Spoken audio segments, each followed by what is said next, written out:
মক্কার দুই গোত্র সুদি কারবার করছে। এক গোত্রের নাম সাকিফ আর এক গোত্রের নাম মাকজুমি গোত্র। সাকিফ গোত্র মাকজুমি গোত্রকে ঋণ দিয়েছে এই শর্তে যে সুদ পরিশোধ করতে হবে, ঋণ পরিশোধ করার সময়ের সাথে সুদও দিতে হবে। ফালাম্মা জা আল ইসলাম, ভাই আওয়াজ বাড়ায় না, আওয়াজ বাড়ায় না, পারলে কমান কিন্তু বাড়ায় না, আর যেন বলা না লাগে। পারলে আওয়াজ কমাবেন কিন্তু কি করবেন না, বাড়াবেন না। হ্যাঁ, ইসলামের দাওয়াত যখন আসছে, দুই গোত্র কালিমা পরে মুসলমান হয়ে গেছে। তাহলে সুদের লেনদেন করছে যখন অমুসলিম ছিল, যখন দাওয়াত আসছে কালিমা পরে মুসলমান হয়ে গেছে দুই গোত্র। তাহলে ঘটনাটা বোঝার চেষ্টা করেন। মুসলমান হওয়ার পর যারা ঋণ দিছে তারা বকেয়া পাওনাটা চাইতেছে সুদ সহ। কি বোঝা গেল? এখন যারা সুদ চাইতেছে তারাও মুসলমান, যাদের কাছে চাইতেছে তারাও মুসলমান, কিন্তু কারবারটা হয়েছে কখন? যখন তারা মুসলমান ছিল না। এই ঘটনাটা রাসূল সাল্লাল্লাহু আলাইহি সাল্লামের কাছে পাঠানো হলো চিঠির মাধ্যমে। ইয়া রাসূলুল্লাহ, মক্কার দুটি গোত্র সাকিফ গোত্র মাকজুমি গোত্র, এক গোত্র আরেক গোত্রের কাছে সুদ চাইতেছে বকেয়া পাওনা, দুই গোত্রই মুসলমান। ঘটনাটা ঘটছে অমুসলিম অবস্থায়, কিন্তু চাইতেছে এখন মুসলমান হওয়ার পরে। নবীজির যখন এই চিঠি পড়ে শোনানো হলো, ওই মুহূর্তে আল্লাহ সূরা বাকারার 279 নম্বর আয়াত নাযিল করে দিলেন। ইয়া আইয়ুহাল্লাযীনা আমানুত্তাকুল্লাহ ওয়া যারু মা বাকিয়া মিনার রিবা ইন কুনতুম মুমিনিন। হে ঈমানদারগণ, তোমরা আল্লাহকে ভয় করো, যদি তোমরা মুমিন হও তোমরা সুদের কারবার ছেড়ে দাও। যদি তোমরা মুমিন হও সুদের কারবার ছেড়ে দাও। আয়াত তাদেরকে জানায় দেওয়া হলো। মক্কার দুই গোত্রকে আয়াতের বিষয়বস্তু জানিয়ে দেওয়ার পর সুদ যারা চেয়েছে তারা বলল, নাতুবু ইলাল্লাহ, আমরা আল্লাহর কাছে তওবা করলাম, আমরা জিন্দেগিতে আর সুদের লেনদেন করব না। সুদকে কোরআন হাদিসে বলা হয়েছে যেভাবে রিবা, কোরআন হাদিসে সুদের ব্যক্ত করা হয়েছে যে শব্দের মাধ্যমে, এটা হলো রিবা। রিবা এর মাধ্যমে রিবা, রিবাকে আমরা বাংলায় বুঝি সুদ। রিবার আবিধানিক অর্থ হলো অতিরিক্ত। কোরআন হাদিসে রিবা দ্বারা উদ্দেশ্য হলো এমন অতিরিক্ত লা ইউকাবিলুহা আইওয়াজুন, যা কোনো বিনিময় ছাড়া কামাই করা হয়, যা কোনো বিনিময় ছাড়া কামাই করা হয়, এটাকেই সুদ বলা হয়। হাদিসে সুদের ব্যাপারে আসছে সহিহ মুসলিমের বর্ণনা 1587 নম্বর হাদিস। হাদিসের বর্ণনাকারী সাহাবীর নাম উবাদা ইবনে সামিত রাদিয়াল্লাহু তাআলা, তিনি বলেন, সামিআতু রাসূলুল্লাহ সাল্লাল্লাহু আলাইহি ওয়াসাল্লাম ইয়ানহা আন বাই'আদ যাহাবি বিয-যাহাবি ওয়াল ফিদ্দাতি বিল ফিদ্দাতি ওয়াল বুররি বিল বুররি ওয়াশ-শাঈরি বিশ-শাঈরি ওয়াত-তামরি বিত-তামরি ওয়াল মিলহি বিল মিলহি ইল্লা সাওয়া'আম বিসাওয়া'। ফামান যাদা আও ইজদাদা ফাকাদ আরবা।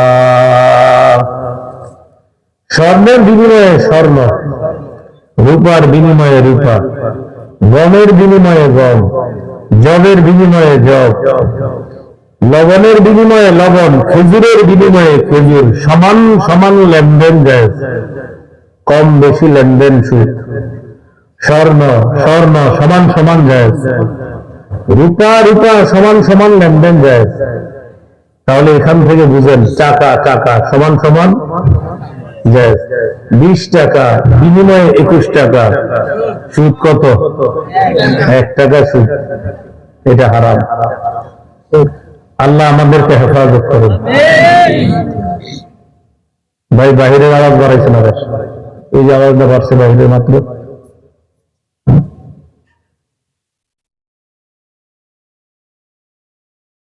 আওয়াজ বাড়ায় না, আওয়াজ বাড়াইলে কিন্তু আলোচনাটা না শেষ করে আমি আখির দাওয়ানা বলে ফেলবো, বুঝলেন নাই?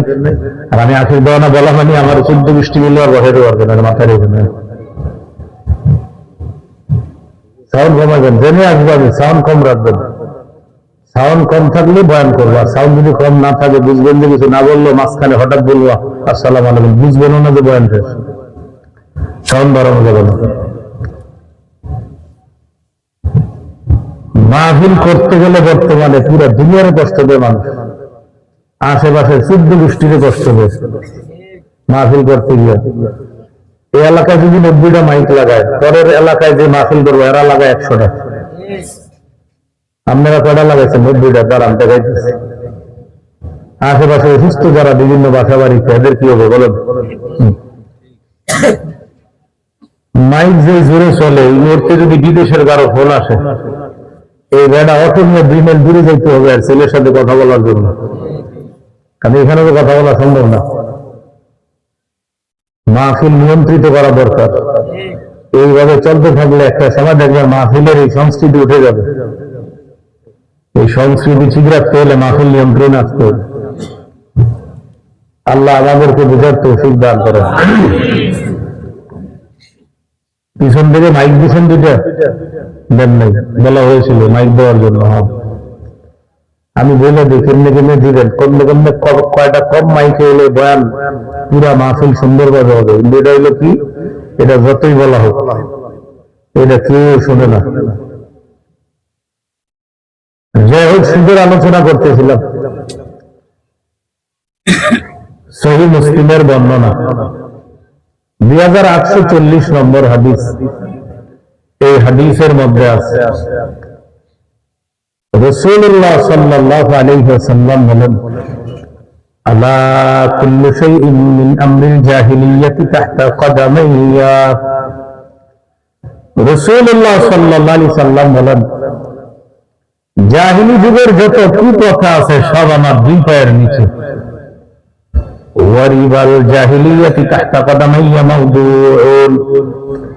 জাহিলি যুগের সুদ প্রথা আমার 2 পায়ের নিচে, এটা পরিত্যাজ্য। জাহিলি যুগের সুদ প্রথা, এটা নিষিদ্ধ। বুঝে থাকলে বলেন, সুদ প্রথা কোন যুগের কথা? জাহিলি যুগের।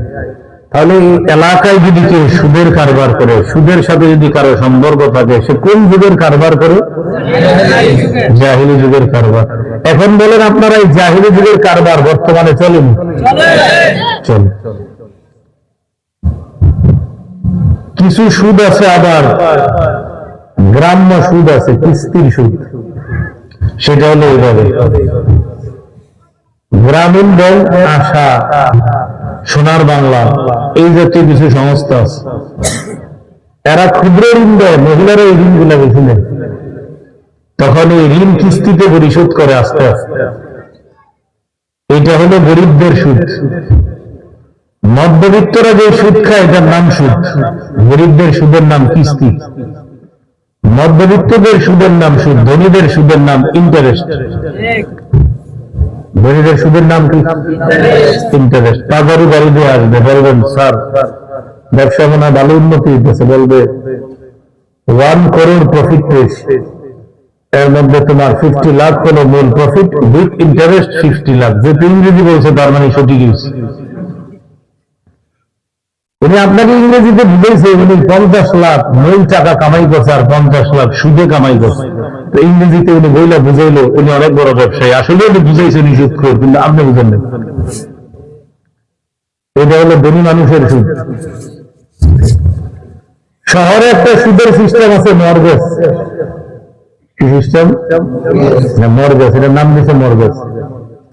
এটার আবার সুন্দর একটা বাংলা নাম দিছে বন্ধক, কিন্তু এটাকে বন্ধক কয় না। কিন্তু নাম দিছে বন্ধক, কিন্তু এটাকে বন্ধক কয় না। মর্গেজের নিয়ম হলো, এরকম একটা বাড়ি আছে কারো, মনে করো আশেপাশে, এই বাড়ির একটা ফ্ল্যাট 5 বছরের জন্য আমি একজনকে দিব। তিনি 5 বছরের ফ্ল্যাটে ইচ্ছা মতো থাকবে, খাইবে, জামিন চাই করবে। ওনার কাছ থেকে আমি 5 লাখ টাকা নিলাম, 5 বছর পর ফ্ল্যাট নিয়ে নিলে 5 লাখ ফেরত দিন। কি করবো 5 লাখ ফেরত দেবো, এটার নাম দিচ্ছে মর্গেজ, সুদ। এটা গ্রামগঞ্জে এটার নাম হচ্ছে জমি বর্গা দেওয়া, শহরে এটার নাম মর্গেজ। আমি আপনাকে 1 ঘন্টা জমি দিব, 1 বছর চাষাবাদ করবেন, 50,000 টাকা নিচ্ছি আপনার কাছ থেকে, 1 বছর পর 50,000 দিয়ে দিব, জমিটা ফেরত দিবেন। আর এই 1 বছর জমিতে আপনি চাষাবাদ করে খাইছেন, এই যে চাষাবাদ করে খাইছেন এটা সুদের কারবার করছেন। সবাই অনেকে জিব্বায় কামড় দিল, জিব্বায় কামড় দিলেও সুদ, না দিলেও সুদ। এই কাজ করেন না, ভাড়ার সিস্টেম করুন। যারে 5 বছরের জন্য বাসা দিচ্ছেন, 5 বছরের জন্যই ভাড়া দিয়েছেন, ভাই তুমি 5 বছর আগে এখান থেকে যাইবা না, আমার অনেকগুলো টাকা দরকার। 10,000 টাকা করে ভাড়া, 1 বছরে 1,20,000 টাকা হয়, তাহলে 5 বছরে হয় কত আপনার? 6 লাখ নাকি? 6 লাখ, আমার মতো 6 লাখ নাকি? 5 বছরে 6 লাখ না? 6 লাখই মনে হয়। 1,20,000 করে হলে, আমি আমার অঙ্ক লেখায় কাছে, কিন্তু মফিক ভাবে মাসাল্লাহ ভালো, সেই হিসাবে 6 লাখই মনে হয়। 1 বছরে আপনি 1,20,000 হলে 5 বছরে 6 লাখ টাকা। এই 6 লাখ টাকা নিয়ে নিবেন, বলবেন ভাই 5 বছরে আগে বাসা কিন্তু ছেড়েন না। আপনি 5 বছর পরে বাসা ফেরত দিয়ে দিবেন, বাকি টাকা আর পাবেন না। এটাকে বলে ভাড়া। এটাকে কি বলে? যদি আপনার বেশি টাকা দরকার একসাথে, এটাকে বলে ভাড়া। অনেকে আমার বয়ানের পরে বলবে হুজুর আমার তো অনেক টাকা দরকার, আপনি যে মর্গেজ এটা বলে গেলেন, আমি কি করবো? তো বেশি বললাম আপনার তো অনেক টাকা দরকার, তো 5 বছরের জন্যই ভাড়া দিয়ে দেন। আপনি নিষেধ করছেন। এক ব্যক্তির 1 লক্ষ টাকা দরকার, উনি জমি বর্গা দেয় 1.5 গ্রামে, এইভাবে উনি মানে নাম দিচ্ছে বন্ধক, বর্গা বা ইত্যাদি। কোন দেশে কট হয়, কট। 1 বছরের জন্য এটা নেওয়ার পর তুমি চাষাবাদ করবা, 20,000 টাকা যে নিলাম, 1 বছর পর 20,000 দিয়ে দিবে, তুমি এটা ফেরত দিবা। তা আপনি 5 বছরের জন্য জমি ভাড়া দেন, 1 লাখ টাকা নিয়ে নেন, টাকা আর ফেরত দিবেন না। 5 বছরের জমি চাষাবাদ করে খাইলে আপনারা আবার দিয়ে দিবে। এটাকে বলা হয় আপনার ইজারা। কি বলা হয়? ইজারা, ভাড়া। এটা জায়েজ। বন্ধকের মাসালা কাকে বলে? বন্ধকের মাসালা বলা হয়, আমি ওনারে এটা দিলাম, আমি আপনার কাছে এটা বন্ধক রাখলাম, 10,000 টাকা দিলাম, উনি এটা ওনার ঘরে নিয়ে সাজায় রেখে দিবে, উনি এটা ব্যবহার করতে পারবে না, এটাকে বলে বন্ধক। লা ইয়াজুজুল ইনতিফাউ বিশাইইল মারহুন, বন্ধকি জিনিস দিয়ে উপকৃত হওয়া যায় না। ওনারে আমি একটা স্বর্ণের চেন দিলাম, বন্ধক রাখলাম, 10,000 টাকা নিলাম, আপনাকে টাকাটা ফেরত দিব, চেনটা ফেরত দিবেন।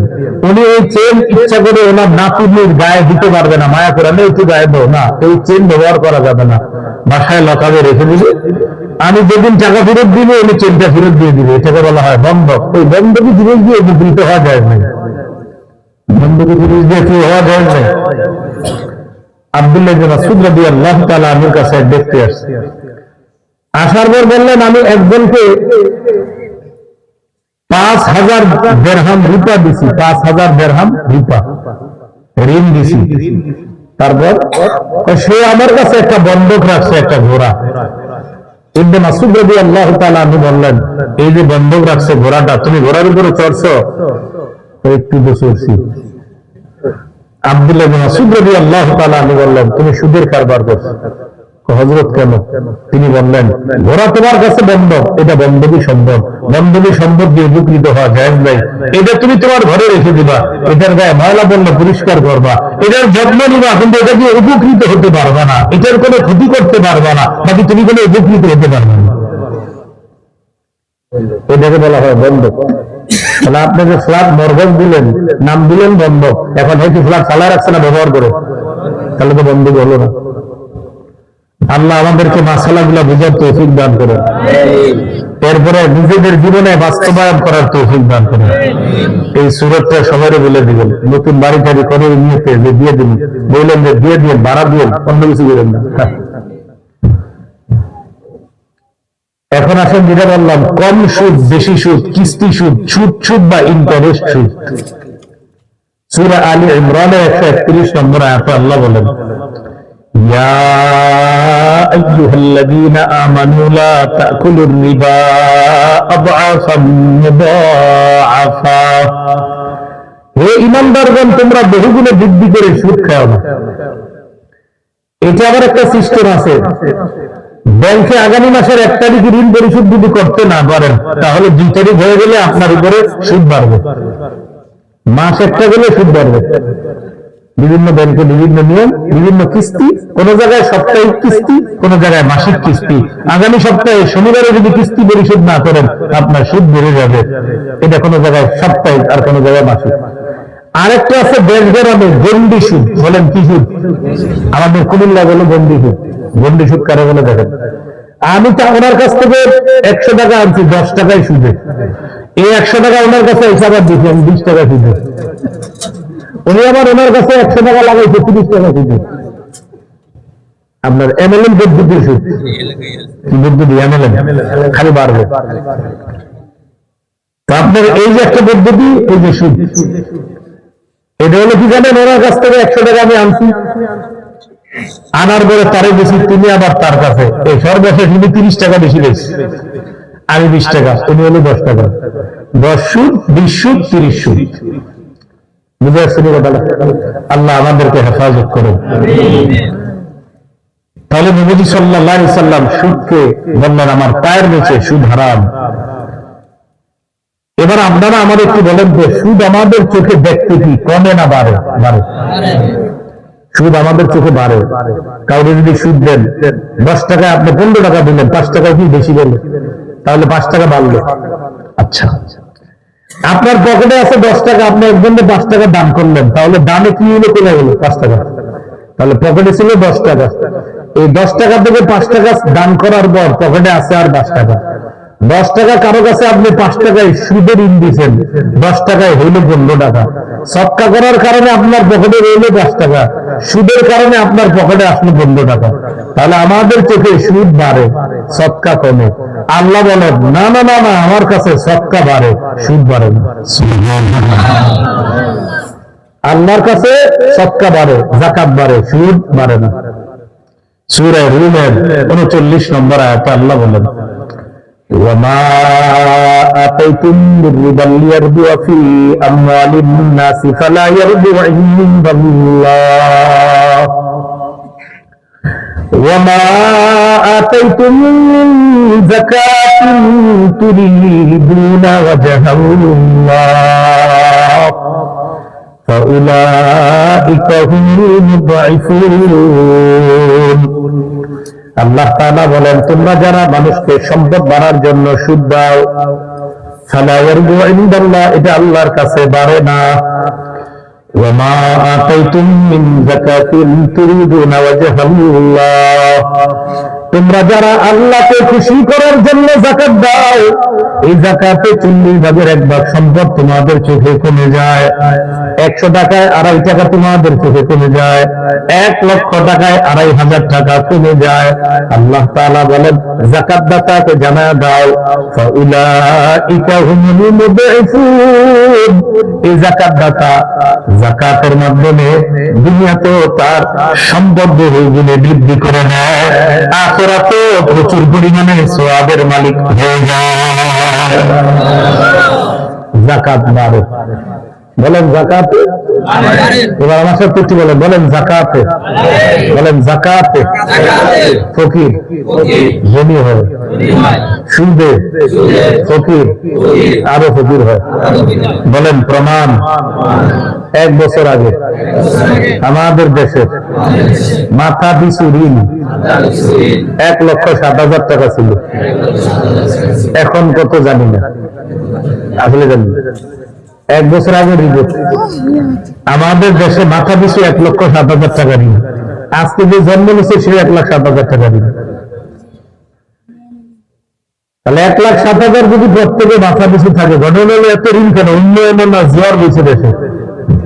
হ্যাঁ, এটার কারণ হলো আমাদের দেশের রাষ্ট্র ব্যবস্থা, অর্থ ব্যবস্থা সুদ ভিত্তিক। এই জন্য মুসলমান দেশের অর্থ ব্যবস্থা যদি সুদ ভিত্তিক হয়, তাদের শেষ পরিণতি হবে ভিক্ষা করা। মুসলমান দেশের অর্থনীতির ব্যবস্থা যদি যাকাত ভিত্তিক হয়, তাহলে তাদের শেষ সুদে পরিণতি হবে ধনী হয়ে যাওয়া। এটা উদাহরণ দিলে বুঝবেন।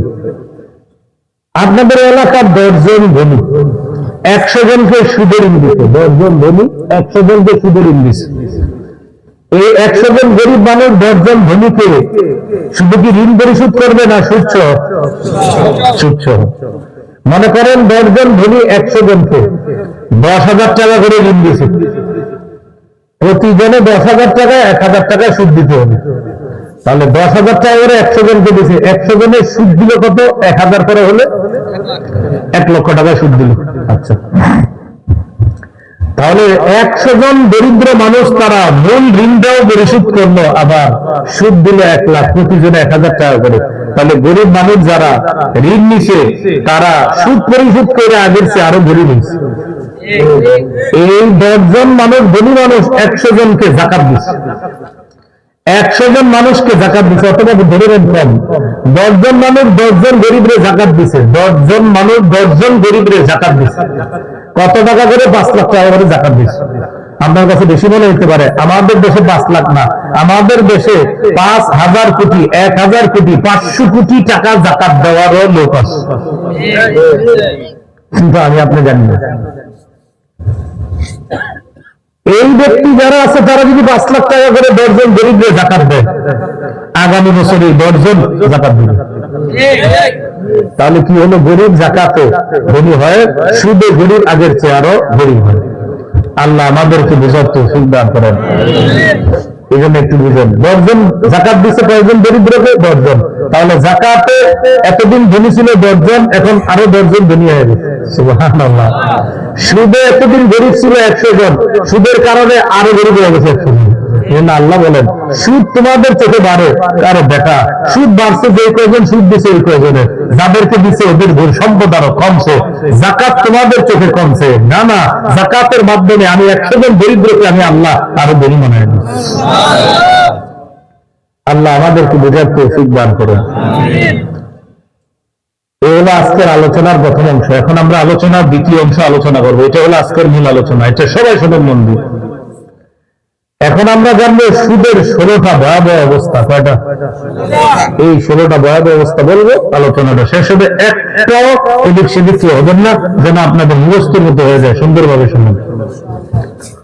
ভয়াবহতা নাম্বার 1, সুদ হারাম। এটা জানার পরেও যদি কেউ সুদ খায়, তারে বলে দিবেন সে যেন আল্লাহ আর আল্লাহ নবীর সাথে যুদ্ধের প্রস্তুতি নেয়। সুদ হারাম এটা জানার পরেও যদি কেউ সুদ খায়, সে যেন আল্লাহ আর তার রাসূলের সাথে যুদ্ধের প্রস্তুতি নেয়। তাহলে সুদ খাওয়া মানে আল্লাহ আল্লাহ নবীর সাথে যুদ্ধের প্রস্তুতি নেওয়া। নাউযুবিল্লাহ। দলিল সূরা বাকারা 279 নম্বর আয়াতে আল্লাহ বলেন, فَإِن لَّمْ تَفْعَلُوا فَأْذَنُوا بِحَرْبٍ مِّنَ اللَّهِ وَرَسُولِهِ।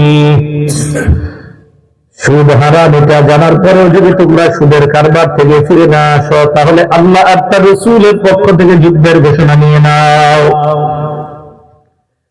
আয়াতের ব্যাখ্যা আব্দুল্লাহ ইবনে আব্বাস রাদিয়াল্লাহু তাআলা আনহুমা বলেন, ইউকালু লিআকিলির রিবা ইয়াউমাল কিয়ামাতি ফসিলাহা কালিল হারব।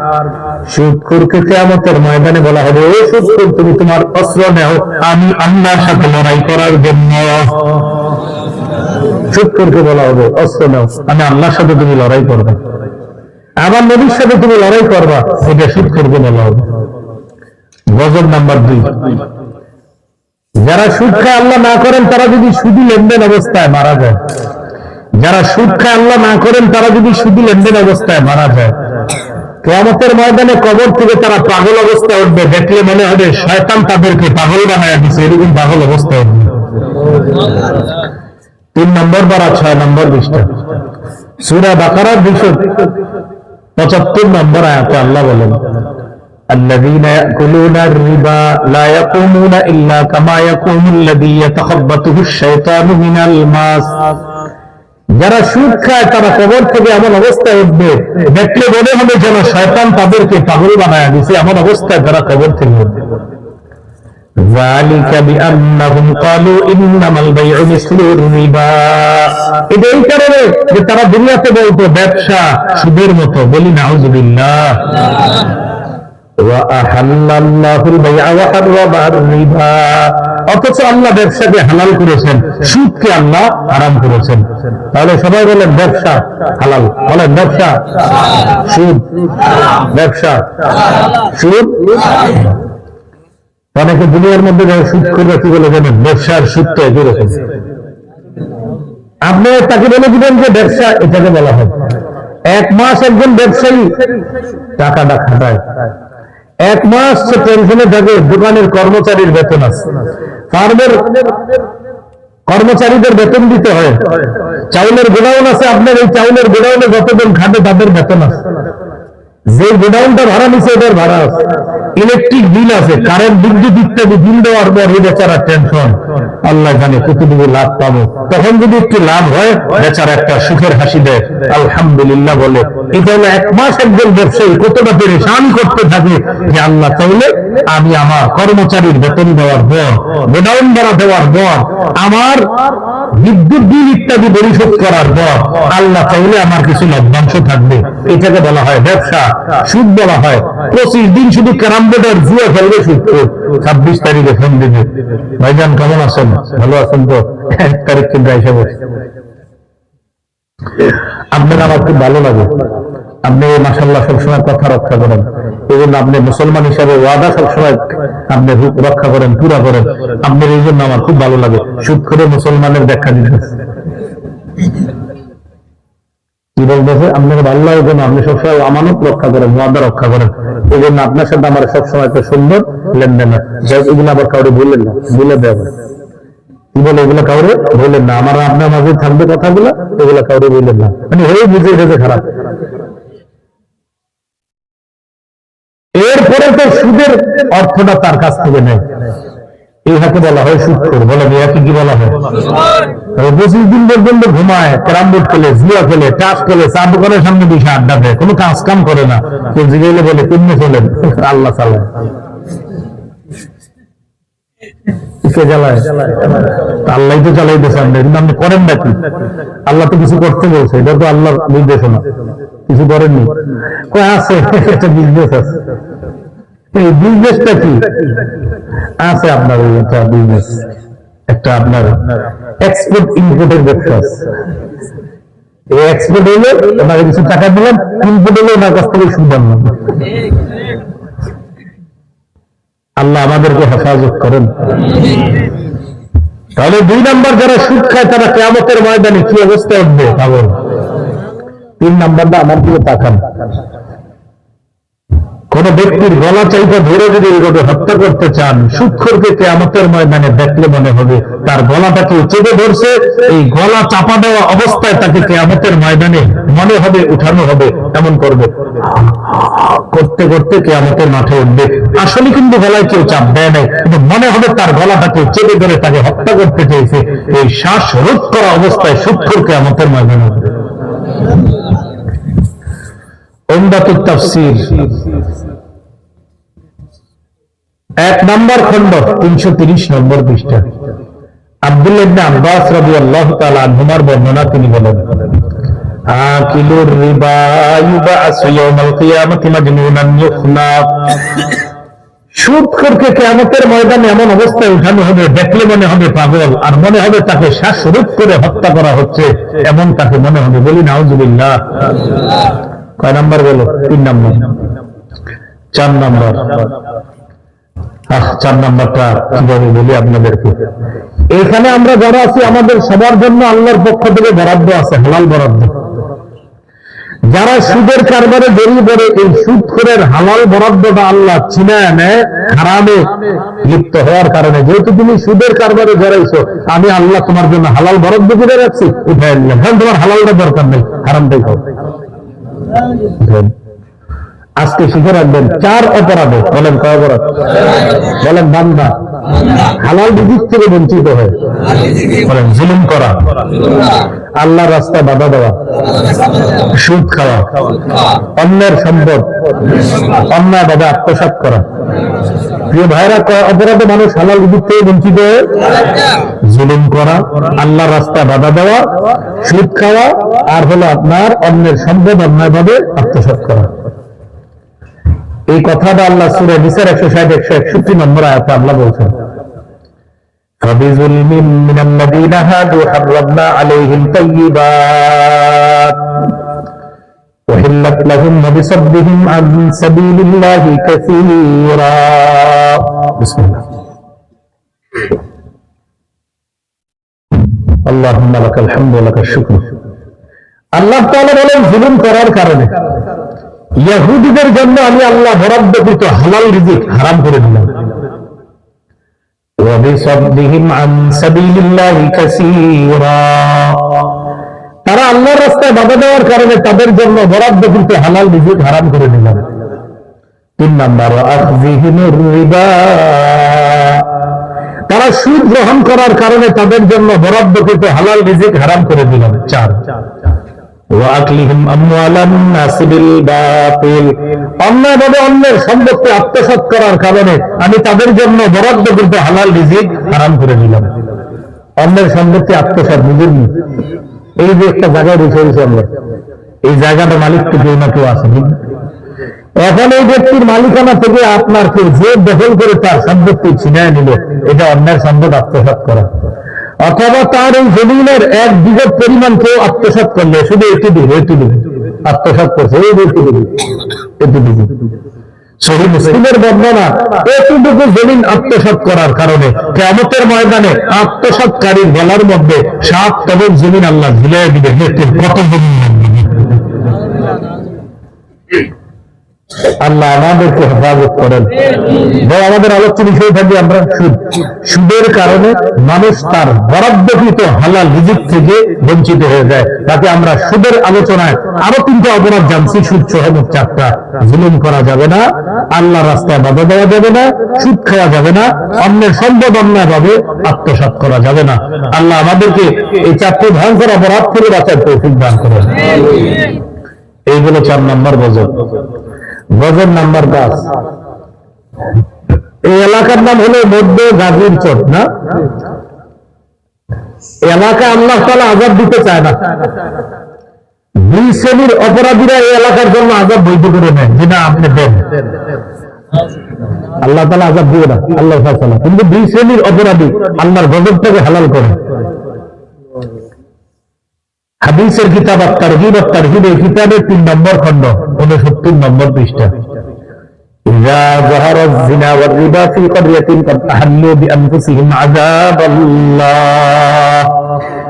কোন এলাকার মধ্যে যখন জিনা বেড়ে যায় সুদের কারবার বেড়ে যায় দুটি অপরাধ যখন বেড়ে যায় একটা হলো জিনা 2 নম্বর সুদের কারবার 1 নম্বর ব্যভিচার 2 নম্বর সুদের কারবার এই দুটি অপরাধ যখন বেড়ে যায় এই 2 শ্রেণীর অপরাধী কদ আহাল্লু বিআনফুসিহিম আযাবাল্লাহ তারা আল্লাহর আযাব ত্বরান্বিত করে এই এলাকার জন্য বৈধ করে দেয় বলি নাউযুবিল্লাহ এই জন্য সুদখোরদেরকে খোঁজেন খুঁজে পায় করে বলেন ভাই তুমি সুদ খাও আল্লাহর রাস্তায় হয়তো তুমি সুদের কারবার ছাড়ো না হয় আল্লাহকে ছাড়ো এটা ঠিক তুমি তো আরেক এলাকায় গিয়ে সুদ খায় বুঝবেন না আপনাকে অ্যালার্জিটা আপনারা ঠিক করেন আপনাকে পুরো গজব আসবে সুদ করে করেন আপনারা বলতেছেন আরেক এলাকায় পাঠাইবেন তো একটু আরেক এলাকায় গিয়ে গজব আনবে এই জন্য আপনাদের গজবটা এই এলাকাতে আরেক জায়গায় পাঠায় না এখানেই সমাধান করবেন এইগুলো 10 নম্বর গজব গজব নাম্বার 6 কোন এলাকায় যখন সুদের কারবার বাড়ে ওই এলাকায় আল্লাহ প্রদত্ত কিছু নিয়ামত আছে যে আল্লাহ চিনে আনে যেমন শীতকালে সিল হওয়া লাউ হওয়া পেঁপে হওয়া আগে মা বোনেরা ঘরের চালের সিল দিয়া লাউ দিয়া পেঁপে দিয়া পুরো শীতকাল চালায় নিত এখন আর পারে না সকালবেলা টাকা দিয়ে 10 দিয়ে বাজারে পাঠায় দেন ব্যবসা করে আপনি বাজার থেকে তরকারি নিয়ে আসেন কেন সুদখোরের কারণে আল্লাহ প্রদত্ত নিয়ামত আল্লাহ ছিনিয়ে নেয় বাচ্চা তার মায়ের বুকের দুধ পায় না ল্যাকটোজেন 1 2 3 কিনে খাওয়াতে হয় সুদখোরের কারণে দলিল মুসনাদে আহমদ হাদিসের কিতাব 17822 নম্বর হাদিস قال رسول الله صلى الله عليه وسلم নবীজি বলেন মা মিন কওমিন ইযহারু ফীহিম আর-রিবা ইল্লা উখিযু বিস-সানা কোন এলাকার মধ্যে যখন সুদের কারবার বেড়ে যায় ওই এলাকা আল্লাহ দুর্ভিক্ষের পাকড়াও করেন দুর্ভিক্ষের গজব দ্বারা পাকড়াও করেন মুরগির ফার্ম আছে, আগের মতো ব্যবসায় বরকত হয় না। কাপড়ের দোকান আছে, আগের মতো ব্যবসায় বরকত হয় না। চাউলের গোডাউন আছে, আগের মতো ব্যবসায় বরকত হয় না। মাছের খামার আছে, আগের মতো ব্যবসায় বরকত হয় না। হালাল ভাবে দোকানদারি করেন, আগের মতো ব্যবসায় বরকত হয় না। ঘটনা কি? আপনার প্রতিনিধি সুদ খায়, এই জন্য আল্লাহ আপনার হালাল ব্যবসায় বরকত দিচ্ছে না। এই জন্য সুদ করে ভয় করেন, ভাই তুমি সুদ খাও না, ভাইয়া আব্বা বাবা যেমনি বলেন ওরা সুদ থেকে বাঁচান, কারণ আপনার হালাল ব্যবসায় বরকত হচ্ছে না। এগুলো গজব নাম্বার 6।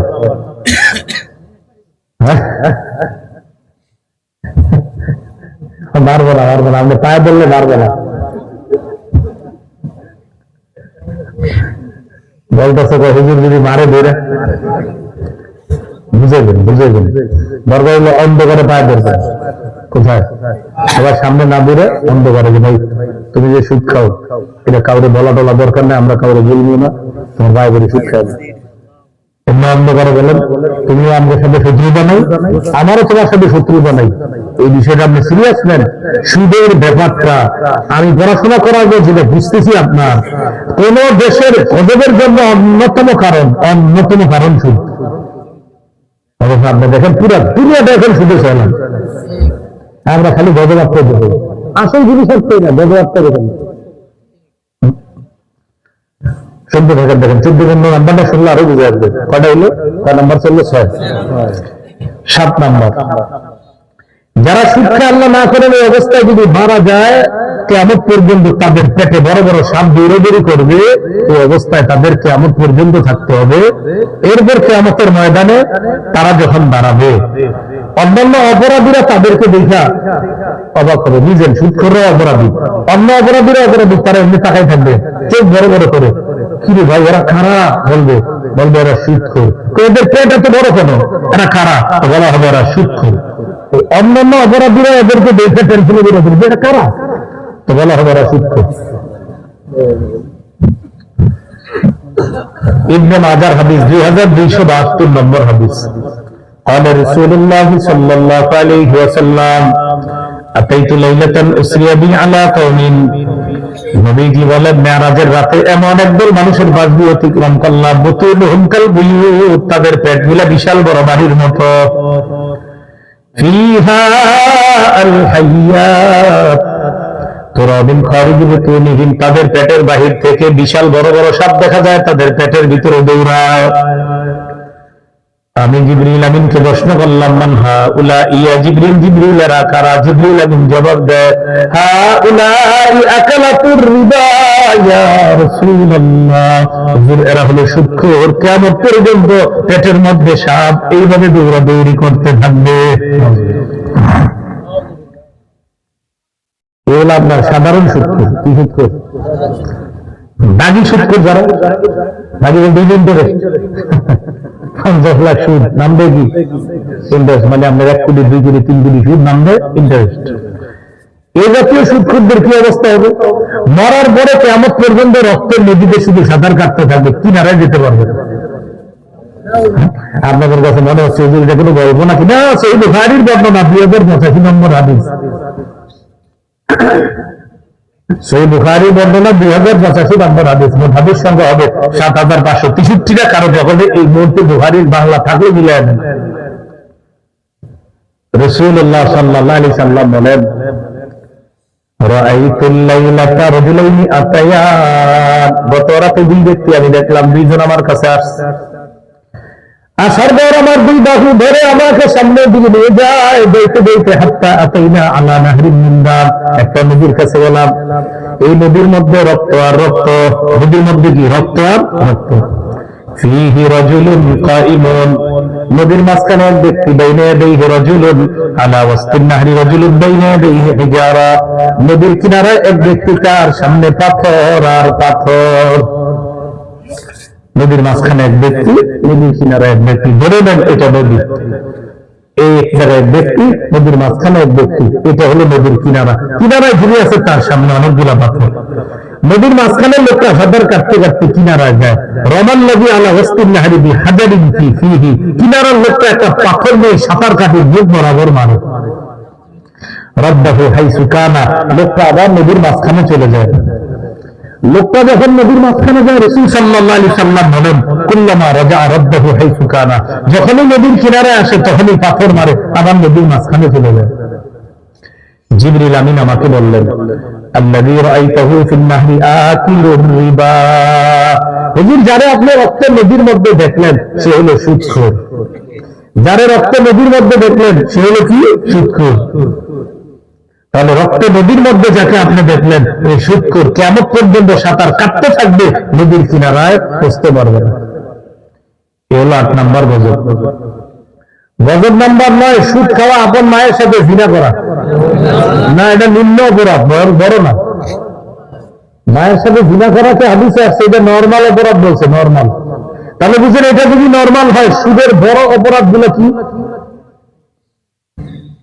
এবারে নবীজি বলছে আপন মায়ের সাথে ব্যভিচার, এটা তো ভয়ঙ্কর অপরাধ না?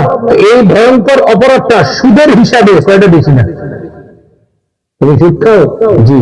তুমি আপন মায়ের সাথে ব্যভিচারের মতো গুনাহ করো, এই তুমি ভাববা না এটা সবচেয়ে বড়, এর চেয়ে 69টা আরো বড় আছে।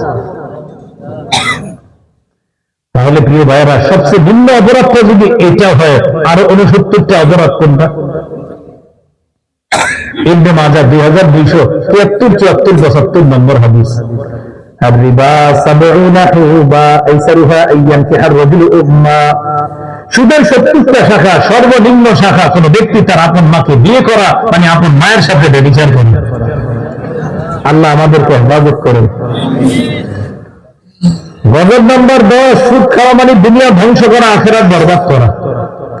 সহিহ বুখারী 2766 নম্বর হাদিস, قال رسول الله صلى الله عليه وسلم, নবীজি বলেন, ইজতানিবুস সাবআল মুবিকাত, তোমরা 7টি ধ্বংসাত্মক অপরাধ থেকে বাঁচো। قالوا وما هن يا رسول الله, সাহাবীগণ বললেন, হুজুর এই 7টি ধ্বংসাত্মক অপরাধ কি আপনার কাছে জানতে চাই। নবী বললেন, 1 নাম্বার আশিরকু বিল্লাহ, আল্লাহর সাথে শিরিক করা। বলেন 1 নাম্বার অপরাধ কি? এইখানে একটু বলি, আল্লাহর সাথে শিরিক কারে বলে? তা আপনারা যেটা জানেন, হুজুর আল্লাহর সাথে শিরিক আর কারে বলে? মূর্তি পূজা করা, এটা শিরিক করা আল্লাহর সাথে। তা আমাদের সমাজে আপনার আশেপাশে কিছু মানুষ আছে, এরাও শিরিক করে। কিভাবে? এরা 365 দিন আল্লাহরে সিজদা দেয়। হঠাৎ একদিন আবেগে কোথায় জানি গাড়ি ধইরা মিছিল দিয়া কোথায় জানি যায়, যাওয়ার পরে আবেগে আরেকটা সিজদা দেয়। আমি কি বলছি কোনো জায়গার নাম? অনেকে এই মুহূর্তে বলতেছে, জানেন হুজুরের কথাটা কারে বলে, যে এই কাম করে তারই দিচ্ছে। আপনার লাগলো কেন এটা? আপনি এটা করেন কিনা সেটা বলেন। হুজুর আমিও মাঝে মাঝে বাস বেড়ে এক জায়গায় যাই, যাওয়ার পরে অন্য জায়গায় সিজদা দেননি, যদি মাথা নিচে থাকে তাহলে ওয়াজ না আপনার। আর যদি বলেন আপনি সিজদা দেন না, বাস বেড়ে তো আমরাও দেব। সিজদা দেওয়া যাবে না আল্লাহ ছাড়া কথা। সিজদা দিয়ে যখন আসে, আসার পর এই গাজীর চক মসজিদের হুজুরের সাথে দেখা, ইমাম সাহেব জিজ্ঞাসা করে, কই গেছিলেন? হুজুর আমনে খালি প্রশ্ন করেন, 2 বছর কোথাও গেলে গেছিলেন, কই? এক জায়গায় গেছিলাম। সিজদা দেন নাই তো আরেক জায়গায়। নামাজ পড়ছেন? নামাজ পড়ছি। এই যে আপনি একটা ধারণা, হুজুর নামাজ করি না, নামাজ পড়ছি 5 ওয়াক্ত। ঠিক আছে, অন্য জায়গায় সিজদা দিয়েছিলেন, সত্যি করে বলেন। হুজুর আপনি ওইটা জিজ্ঞাসা সিজদা দিয়েছিলেন বলেন। আসল বিষয় হলো আপনারা একটা এলম সম্পর্কে জানাবেন, সেটা হলো এলমে মারিফত। কি এলমে? এই যে এই বিদ্যার ওয়াজ করে একজন এখন বলে আছে, এক ব্যক্তি বলছে যে এই ব্যক্তির লোকেরা কি বলে জানেন? মারিফতের জগৎ আর এটা শরীয়তের। হুজুররা শুধু বিদ্যা জানে শরীয়তের, মারিফতের বিদ্যা হুজুররা জানে না। তো ইমাম সাহেব এলাকার যে ইমাম সাহেব আছে, ওনারে বিদায় উনি কোথাতে আইসে বুঝাইতেছে, হুজুর আপনি তো মারিফতের সিজদাটা বুঝেন না। বেটা 16 বছর 20 বছর পড়াশোনা করে সিজদাটা এখন শিখলো না, আর আপনি এক জায়গায় একদিন গিয়ে সিজদা শিখতে লেগেছেন। বলেন আল্লাহ ছাড়া কোথাও সিজদা দেওয়া কি শিরিক? বলেন কি? আরো জোরে, আরো জোরে। এই বিদ্যা, ওই বিদ্যা, অমুক বিদ্যা, তমুক বিদ্যা, যেই বিদ্যাই হোক, আল্লাহ ছাড়া কাউরে সিজদা দেওয়া কি সোজা কথা। সেখানে আপনি যেই বিদ্যা আমাদের বুঝেন, আপনি করে কেউ বুঝাইলে আগে করবেন, ভাই তুমি যে বিদ্যাটা বুঝেবে ওই বিদ্যা এই কথা আসেনি, আল্লাহ ছাড়া আপনাদের সিজদা দেওয়া শিরিক, সেটা বলো। যদি কয় নাই, পাবেন তো পাবেন। সিজদা দেওয়া শিরিক, এটা যত বিদ্যা আমরা সব বিদ্যায় শিরিক। তাহলে আল্লাহ ছাড়া কাউকে সজদা দেওয়া কি? বাস। 2 নম্বর সিহর, জাদু করা। জাদু কাকে বলে? যুবক আছেন অনেকে বয়ান শুনতেছেন, এক মেয়ের সাথে অবৈধ প্রেম করছে, এখন ওই মেয়ের বাপে আরেক জায়গায় বিয়ে দিয়ে দিতেছে মেয়ের, এখন হ্যাঁ জাদু করে, তুমি যখন আমার হলো না কারো হতে দিব না, জাদু করে বিয়ে করে। যুবক ভাই আর আছেন এইখান করেন না, মেয়ে বাবা মেয়ের এক জায়গায় বিয়ে দিতেছে, মাশাআল্লাহ বিয়ে দিক, আপনি বাপের বেটার মধ্যে আরেকটা বিয়ে করে এর বাপের দেখাই দিবেন, আপনি মায়ের আমার কাছে দিলেন না, বিয়ে আরেকটা করছেন, সমস্যা কি? না, আমাদের জমাদের ছেলেগুলো কাপুরি হয়ে গেছে, দিন দিন ফাঁসি দেয় আত্মহত্যা করে, কেন? তোমাকে না পেলে এই পৃথিবী আমার কাছে অনর্থক, ফাঁসি দেবেন, খুব আপনি কাপুরি খেয়ে করে দিয়েছেন। একজন আপনি বিয়ে করতে পারেন, আরো বিয়ে করেন, হ্যাঁ ফাঁসি দেবেন। তাহলে এটাকে মনে থাকবে, ফাঁসি দেখে দিন না, বিয়ে যদি করতে না পারেন আর আমি চাইছেন বিয়ে করাই দিন, মসজিদের হুজুরের কাছে আইছেন, হুজুর আমার বিয়েটা একটু কম টাকা দরকার, আমার যারা বিয়ে করবো একটু গরিব মানুষ, একটু কম টাকা মোহরানা ধইরা একটু আপনাদের সাক্ষী দিয়ে বিয়েটা করাই দেন, সমস্যা নেই ইনশাল্লাহ, আপনারা মসজিদে সুন্দরভাবে আসবেন, মসজিদে বিয়ে করবেন, আপনি কোনো সমস্যা নেই, খালি একটু হুজুর হইতে পারবেন না মুসল্লিদেরকে। আপনি গেছেন ফাঁসি দিতে গেছে, এক হলো ফাঁসি দিবেন না, আর একটা হলো জাদু করেন না কোনো মেয়ের। এবার আপনারা অভিভাবক যারা আছেন একটু শোনেন, মেয়ের বিয়ে হচ্ছে না, আপনারা সন্দেহ করতেছেন মেয়েটাকে কেউ কোনো ক্ষতি করলো কিনা, তারা কি করবেন? ওই মেয়েকে বলেন সূরা বাকারা আজকে থেকে তেলাওয়াত করতে, আপনি সূরা বাকারা করবেন, আপনার স্ত্রীকে সূরা বাকারা পড়তে বলেন, সহিহ মুসলিমের হাদিস, লা তাসতাতিউল বাতলা, যে ঘরে সূরা বাকারা তেলাওয়াত করা হবে নিয়মিত, আর যদি আশঙ্কা থাকে জাদুকরেরা এই ঘরের ক্ষতি করতে চাইবে, সূরা বাকারা মোকাবেলা করবে, সূরা বাকারা জিতে যাবে, জাদুকরেরা হেরে যাবে। মাত্র 286 আয়াত, এই জন্য অনেকে পড়তে চায় না, পড়বেন সূরা বাকারা পড়বেন নিয়মিত। তাহলে 1 নাম্বার শিরক করা নিষেধ, 2 নাম্বার জাদু করা নিষেধ, 3 নাম্বার وقتل النفس التي حرم الله الا بالحق, ভাবে কাউকে হত্যা করা যাবে না। আমাদের দেশে হত্যা করা এখন সাধারণ বিষয়, একজন আরেকজনকে হত্যা করে 50 জন ভিডিও করে, মাইকটা ঠিক মতো হয় কিনা? কেন ভিডিও করে? ফেসবুকে সার্ভে, এই তো ভাইরাল হবে, ফেসবুক রিচ হবে, রিচ হবে, যারে মারলো 3 জনে পাথর মাইরা রিচ হবে।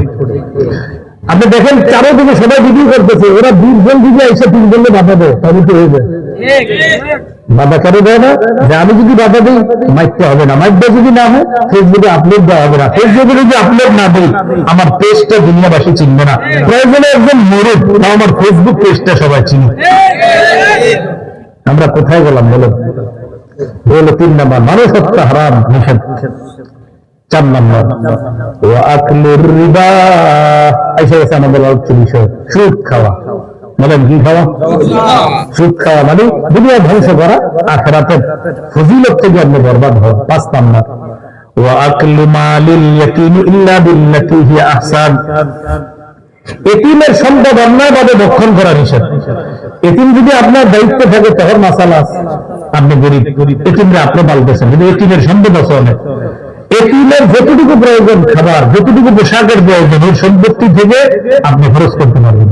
ওর সম্পত্তি থেকে ওর খাবার দরকার, ওর টাকা পয়সা দরকার, ওর শাক দরকার, ওর জামা দরকার, পাঞ্জাবি দরকার, না আপনি গরিব, আপনি পারতেছেন না এতিমের লালন পালন করতে, তখন বৈধভাবে যতটুকু দিলে এতিমের উপর জুলুম হবে না। এলাকার মুফতি সাহেব আছে বা আশেপাশে বড় মাদ্রাসায় যাবেন, ওদের আমার দায়িত্ব 2-3 জন এতিম আছে, আমি ওদেরকে বৈধভাবে পালতে চাই, কিভাবে পালা যাবে? এতিমরা হলো এমন হুজুর, ওদের সম্পত্তি আছে মাশাআল্লাহ অনেক, কিন্তু ওদের সম্পত্তি কি ওদের পিছনে খরচ করতে পারবো? কিভাবে খরচ করলে আমার উপরে কোনো অভিযোগ আসবে না, আল্লাহ আমারে ধরবে না, এরকম কোন পদ্ধতি আপনি বলে দেবেন, তাহলে আলেমরা আপনাকে পদ্ধতি বলে দিবে। সূরা নিসার শুরুতে আছে, সুন্দরভাবে আলোচনা আছে। এই হলো আপনার এতিমের সম্পদ অন্যায়ভাবে ভক্ষণ করা নিষেধ। 6 নাম্বার ওয়াত্তাওয়াল্লি ইয়াউমাজ যাহফি, জিহাদের ময়দান থেকে পলায়ন করা। জিহাদের নিয়ত আছে ইনশাআল্লাহ, সব সময় জজবা ভিতরে রাখবেন জিহাদের। কোন মুসলমান যদি জিহাদের নিয়ত না রেখে মারা যায় তার মুনাফিকি মৃত্যু হবে। রাসূলুল্লাহ সাল্লাল্লাহু আলাইহি ওয়াসাল্লাম বলেছেন, কোন মুমিন মারা গেল কিন্তু জিহাদ করলো না বা জিহাদের নিয়ত করলো না, সে মুনাফিকি মৃত্যু বরণ করলো। 7 নাম্বার কযফুল মুহসানাতিল মুমিনাতিল গাফিলাত, সতীসাধী মুমিন নারীর উপর মিথ্যা অপবাদ দেওয়া, কোন মেয়ের উপর মিথ্যা অপবাদ না দেওয়া। একটা মেয়ের বিয়ে ঠিক হয়েছে, ফোন দিচ্ছেন ছেলে পক্ষে, আসসালামু আলাইকুম। ওয়ালাইকুম সালাম। আপনি কি অমুকের বাবা বলছেন? জি। আমি গাজীর চক থেকে বলছিলাম অমুকের কন্যার সাথে যে আপনার ছেলে বিয়ের আলোচনা চলছে, আগামী শুক্রবারে থেকে মেয়ের ব্যাপারে সব জানছেন না? আপনি আমি যে মেয়ের ব্যাপারে সব জানছেন? কি জানবো? সব বলে নেই। কি বলবে? কিচ্ছু বলে নেই। আরে ভাই কি বলবে সেটা বলেন। আচ্ছা বিয়ে যখন ঠিক হয়েছে তো নাকি? আসসালাম আলাইকুম। এখন ছেলের বাপের কি অবস্থা হবে? এই মেয়েটার যদি এখানে বিয়ে হয়, সারা জীবন এই মেয়েটার এই পরিবার সন্দেহ থেকে থাকবে। তোমার কিন্তু একটা সমস্যা আছে। সমস্যাটা কি? হেরাও দিতে পারবে বলেন। এই কাজটা যারা করে নিজেদের দুনিয়া বরবাদ করে, আখিরাত বরবাদ করে। তাহলে 7টার মধ্যে সুদের কথা আসেনি? সুদ আমাদের দুনিয়া ধ্বংস করে, আখিরাতও ধ্বংস করে। সুদের আলোচনা জানতে গিয়ে আমরা আরো 6টা অপরাধ জানলাম। আল্লাহ আমাদেরকে সবগুলো থেকে হেফাজত করেন। 11 নাম্বার, যে সুদ দেয়, যে সুদ নেয়, যে সুদের কারবার লেখে, যে সুদের সাক্ষী দেয়, 4 শ্রেণীর উপর আল্লাহ নবীর অভিশাপ। যে সুদ দেয়, যে সুদ নেয়, যে সুদের কারবার লেখে, যে সুদের সাক্ষী দেয়, 4 শ্রেণীর উপর আল্লাহ রাসূলের অভিশাপ। নাসাইর হাদিস 5103, 5104, 5105 এই হাদিসের মধ্যে আছে। عن علي بن ابي طالب رضي الله تعالى عنه ان رسول الله صلى الله عليه وسلم لعن آكل الربا وموكل وكاتب وشاهدا। নবীজি যে ব্যক্তি সুদ দেয়, যে সুদ নেয়, যে সুদের কারবার লেখে লেখে লেখে কি করে বলেন? আরো জোরে বলেন, কি করে? সুন্দর করে বলেন, লেখে। হ্যাঁ। আর যে সুদের সাক্ষী দেয়, তওবা না করা পর্যন্ত 4 শ্রেণীর উপর আল্লাহ রাসূলের অভিশাপ। গজব নাম্বার 12, জেনে শুনে সামান্য সুদ খাওয়া 36 বার জিনা করার চেয়ে বড় অপরাধ করা। হাদিসের কিতাব মুসনাদ আহমদ 22957 নম্বর হাদিস। এই হাদিসের মধ্যে আছে দিরহামু রিবা ইয়াকুলুহু রাজুলু ওয়া হুয়া ইয়ালামু আশাদ্দু মিন 36 জিনা। জেনে শুনে সামান্য পরিমাণ সুদ খাওয়া 36 বার জিনা করার চেয়ে বড় অপরাধ করা। 13 নাম্বার, আল্লাহ না করেন যে ব্যক্তি সুদী লেনদেন অবস্থায় মারা যায়, আল্লাহ নিজের উপর ওয়াজিব করে নেয়, তোরে আমি জান্নাত দিব না। আল মুস্তাদরাক লিল হাফিজ হাদিসের কিতাব 2201 নম্বর হাদিস। 4 শ্রেণীকে জান্নাত না দেওয়া আল্লাহর হক। আরবাউন হাক্কুন আলাল্লাহ আল্লাহ ইদখিলাহুমুল জান্নাহ ওয়া লা ইউযীকুহুম নাঈমাহা। 4 শ্রেণীকে জান্নাত না দেওয়া আল্লাহর হক। 1 নাম্বার, মুদমিনুল খামরি, যে মদ পান করা অবস্থায় মারা যায়, তারে জান্নাত না দেওয়া আল্লাহর হক। ও মদ দ্বারা আবার বুঝেন না যে শুধু মদ, মদ দ্বারা মাদক দ্রব্য, ইয়াবা, বাবা, গাঁজা, হেরোইন, ফেন্সিডিল, আফিম, কানাডা ড্রাই, মাস্তুদ, শ্যাম্পেন, ডাই ইত্যাদি, ভ্যান গাড়ির চিপা চিপা, রাস্তার চিপায়, চা দোকানের পিছনে, এইভাবে আমদানি রপ্তানি সব নিষিদ্ধ। তাহলে 31শে ডিসেম্বর 31st নাইট কোন মাদক দ্রব্য সেবন করা যাবে না। মদও না, মাদক দ্রব্যও না। এই মাদক অবস্থায় যে ব্যক্তির মৃত্যু হবে, তারে জান্নাত না দেওয়া আল্লাহর হক। বিড়ি সিগারেটও টাইমের নাম লাগা, বিড়ি সিগারেট।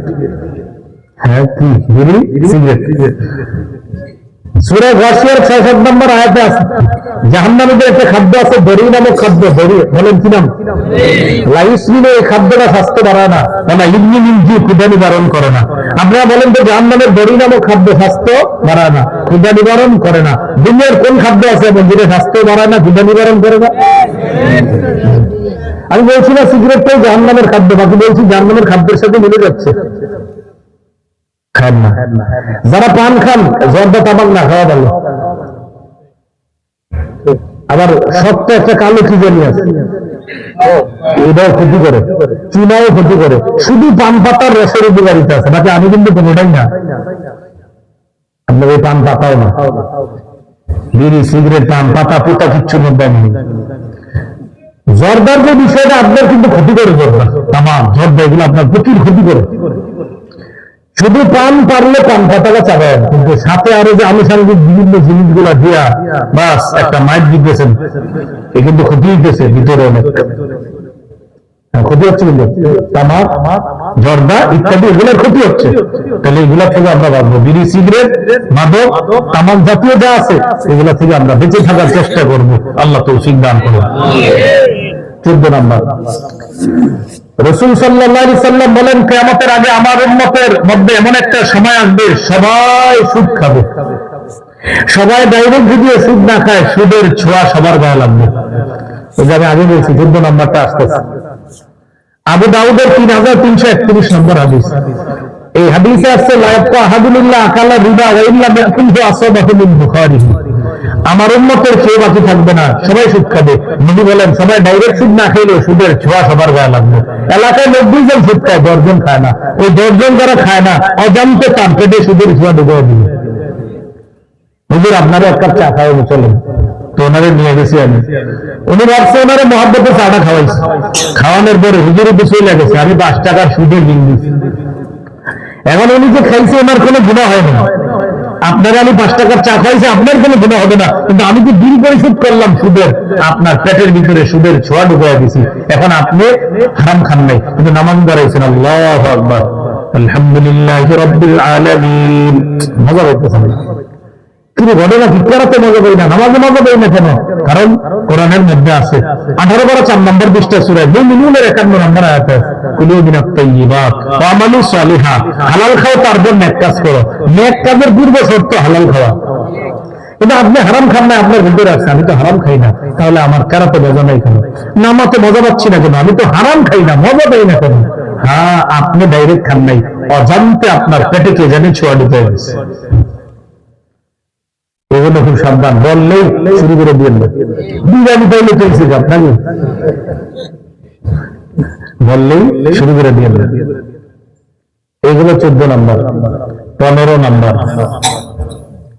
কিয়ামতের আগে 3টা অপরাধ বাড়বে, এর মধ্যে একটা সুদ। আর তারগিব আর তারহিব কিতাবের নাম 3 নম্বর খন্ডে 70 নম্বর পৃষ্ঠা এখানে আছে। বাইনা ইয়াদাই সাআতি ইয়াযহারু যিনা ওয়া রিবা ওয়াল খামরু। কিয়ামতের আগে জিনা বাড়বে, সুদ বাড়বে, মাদক বাড়বে। জিনা বাড়বে, সুদ বাড়বে, মাদক বাড়বে। আপনারা বললেন বাড়বে না বেড়েছে? বেড়েছে। সুদও বাড়ছে, মাদকও বাড়ছে, জিনাও বাড়ছে। আল্লাহ আমাদেরকে হেফাজত করুন। গজব নাম্বার 16 সর্বশেষ, বলেন আমার সাথে, সুদের শেষ পরিণতি ভিক্ষা করা। যা আমরা শুরুতে জেনেছি, শুরু আমরা আলোচনা করছি, সুদের শেষ পরিণতি ফকির হওয়া। তাহলে সুদের শেষ পরিণতি ভিক্ষা করা, এটা একটা দলিল আছে ইবনে মাজাহ 2279 নম্বর হাদিস। এই হাদিসে আছে, রাসূল সাল্লাল্লাহু আলাইহি সাল্লাম বলেন, যেই পরিবারে, যেই এলাকায়, যেই রাষ্ট্রে সুদের কারবার বাড়বে, ওই পরিবারের, ওই এলাকার, ওই রাষ্ট্রের শেষ পরিণতি হবে ভিক্ষা করা। আপনার পরিবারের একজন সুদ খায়, অন্যরাও বিপদে পড়বে। আপনার এলাকায় 10 জন সুদ খায়, অন্যরা বিপদে পড়বে। আপনার এই রাষ্ট্রের পুরা প্রায় মানুষ সুদ খায়, যারা ভালো আছে তারাও বিপদে পড়বে। এই জন্য প্রিয় ভাইরা, সুদ আমাদের সমাজে, ব্যক্তি জীবনে, পারিবারিক জীবনের অন্ধ্রে অন্ধ্রে ঢুকে গেছে। এক ঘরে 4 ভাই, 3 ভাই সুদ খাচ্ছে, 1 ভাই মাশাআল্লাহ খায় না। এই বেচারা অনেক কষ্ট হয় ঘরের মধ্যে চলবে, এই অনুষ্ঠান ওই অনুষ্ঠানে যাইতে হয়, কারণ বাকি 3 ভাই তো সুদ খোর, ওদের সুদের টাকা আয়োজন হয়, বড় টেনশনে পড়ে। এই জন্য আমরা সবাই প্রিয় ভাইরা ওয়াজ করলাম, ওয়াজের পর সর্বশেষ আপনাদের কাছে আপনার আল্লাহর রাস্তায় কাজ থেকে ফিরে আসেন, ফিরে আসেন। আজকে আপনি মারা গেলে কালকে একদিন হয়ে যাবে, এটাই চূড়ান্ত সত্য কথা। দেখেন, আপনি যার জন্য যেগুলো বেশি গেলেন, ওরা আপনি মারা যাওয়ার পরে কবরে লাশটা রাখা হয়নি এখনো। মনে করেন রাতের বেলা মারা গেছেন, কবরে লাশ দাফন করবে কালকে। পরামর্শ আপনার বিবির সাথে আপনার মেয়েরা কি আলোচনা করবে জানেন? আম্মা, আমরা যার যে স্বামীর বাড়িতে চলে যেতে হবে আগামীকাল, একটা ফায়সালা করে দিলেন। ফায়সালা করছেন, সম্পত্তির বন্টনটা চিন্তা করছেন, বন্টন হবে শরীয়ত ভাবে বন্টন। কিন্তু দেখেন বলতেছে, আম্মা আমরা তো যার যে চলে যাবো, এটা কোনো নাজায়েজ কথা বলে না, মেয়েরা শুধু কথা বলছে। আমি বলতেছি, আপনি কার জন্য করলেন? আপনার লাশটা ওই ঘরে, ওই রুমে আছে, এখন ওই রুমে আপনার লাশটা ওই রুমে আছে, কালকে সকালে আপনাকে দাফন করা হবে। আমি নিজ কানে শুনছি এরকম এক লাশ আছে আরেক রুমে, আর মেয়েরা আলোচনা করছে, আমি নিজ কানে শুনছি। বলছি যে যে কোনো এলাকায়, যে কোনো এলাকায়, যে কোনো জায়গায়, হয়তো আমার গ্রামে হতে পারে, যে কোনো এলাকায় হতে পারে। পাশের রুম থেকে আওয়াজ আসতেছে, কুদ্দুম গুদ্দুম করে বলতেছে, একটা ফয়সালা হইলে সুন্দর হয়। চিন্তা করলাম, এই ব্যাটারে এখনো কবরেই রাখা হইলো না, ফয়সালা হয়ে যাচ্ছে, অথচ এই ব্যক্তি কত কিছু করলো ওদের জন্য। আমি বলছিলাম আপনি হালাল রাইখে গেলেন তাও মারা যাবেন, হারাম রাইখে গেছেন তাও মারা যাবেন, কিন্তু আপনি কোনোটাই কবরে কিন্তু নিয়ে যেতে পারছেন না। কিন্তু হালাল যদি রেখে যান, এই হালালের পুরো সবটা কবরে পাবেন। আল্লাহ আমাকে আপনাদের সকলকে বুঝার তৌফিক দান করেন। আজকের আলোচনাটা যতটুকু মনে থাকবে আপনাদের আরো 10 জনকে জানাই দিন, জিম্মে পারেন। আপনি বন্ধু এই কাজে আছে, হাতে পায়ে ধরে বুঝায় শোনায়, কখনো রাগ হবেন না, রাগ হয়ে যায় না, সুন্দরভাবে বুঝা, বাবা বইলা, চাচা বইলা, নিশা বসা দিয়ে প্রয়োজন আপনি তাকে হোটেলে নিয়ে বসে একটু নাস্তা করান, করানোর পর তারে বুঝান। প্রথমত আপনি বুদ্ধি সেদিন সুদ খায়, তারে আপনি খুব পছন্দ করেন, কিন্তু লোকটা সুদ খায়, একদিন একটু নাস্তা করান সকালে, বৈশা সুন্দরভাবে আলোচনা করেন যে আসলে যত শিখ হচ্ছে না, প্রথম দিনে না করেন না, একদিন বুঝান, আরেকদিন বুঝান, তার মাথায় যেন বুঝ আছে, তার জন্য আপনি আল্লাহর কাছে দোয়া করতে হবে, আল্লাহ আমি তারে বুঝাবো, আমার বুঝটা যেন এমন হয় যে সে যেন বুঝে আসে, আল্লাহ তুমি আমার মুখ দিয়ে এমন কথা বের করে দিও যেন আমার কথায় সে সুদ থেকে ফিরে আসে। এইভাবে আল্লাহর কাছে দোয়া ফেরা, আপনার প্রতিবেশীকে বাঁচান, আপনার পাশের ফ্ল্যাটের লোকটাকে বাঁচান, আপনার পাশের দোকানদার যদি সুদি কারবারের লেনদেন করে থাকে তাকেও আপনি বাঁচান। আল্লাহ আমাদের সকলকে সামাজিকভাবে সবাই যেন আমরা এই অপরাধ থেকে নিজেরা, পরিবারকে, সমাজকে, রাষ্ট্রকে বাঁচাতে পারি, আল্লাহ তৌফিক দান করেন। সুবহানাল্লাহি ওয়া বিহামদিহি, সুবহানাকাল্লাহুম্মা